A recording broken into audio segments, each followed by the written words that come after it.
മുഖ്യമന്ത്രി വി.ഡി. സതീശനെതിരെ രൂക്ഷ വിമർശനവുമായി രാജ്യസഭാ എം.പി. എ.ഐ. റഹീം. വീര്യം കുറഞ്ഞ മദ്യത്തിന് നികുതി ഇളവ് അനുവദിച്ചതിലും വിഴിഞ്ഞം തുറമുഖ ഓഹരി കൈമാറ്റ വിഷയത്തിലും മുഖ്യമന്ത്രിയുടെ നിലപാടുകളെ റഹീം രൂക്ഷമായി വിമർശിച്ചു. കടകൾ നിറയെ ബക്കാഡി, കടൽ നിറയെ അദാനി, ഇതാണ് മുഖ്യമന്ത്രിയുടെ വിജയതന്ത്രമെന്ന് റഹീം പരിഹസിച്ചു.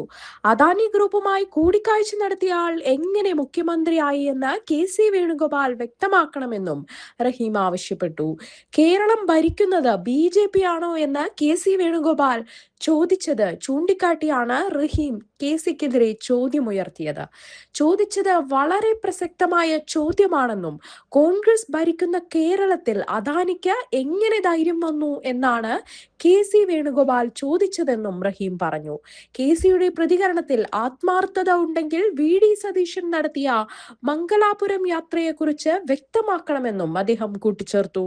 കോൺഗ്രസ് നേതാക്കൾ തെരഞ്ഞെടുപ്പ് കഴിഞ്ഞാൽ ആദ്യം കാണുന്നത് കോൺഗ്രസ് അധ്യക്ഷനെയാണ്. എന്നാൽ സതീശൻ ആദ്യം കണ്ടത് അദാനി ഗ്രൂപ്പ് പ്രസിഡന്റിനെയാണ്. കേരള സർക്കാർ എടുക്കുന്ന തീരുമാനങ്ങൾ കോൺഗ്രസ് അറിഞ്ഞില്ലെങ്കിലും മാരാർജി ഭവന്റെ മനം അറിഞ്ഞു. കേരളത്തിന് ലഭിക്കേണ്ട വരുമാനം സംബന്ധിച്ച് ആശങ്കയുണ്ട്.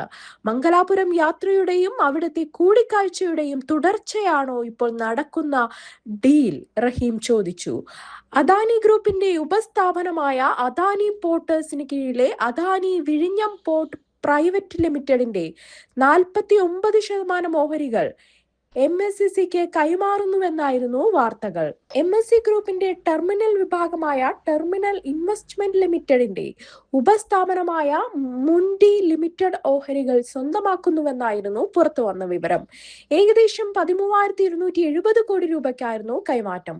സ്റ്റോക്ക് എക്സ്ചേഞ്ചുകൾക്ക് സമർപ്പിച്ച റിപ്പോർട്ടിൽ അദാനി ഗ്രൂപ്പ് ഇക്കാര്യം വ്യക്തമാക്കിയതായിരുന്നു റിപ്പോർട്ടുകൾ.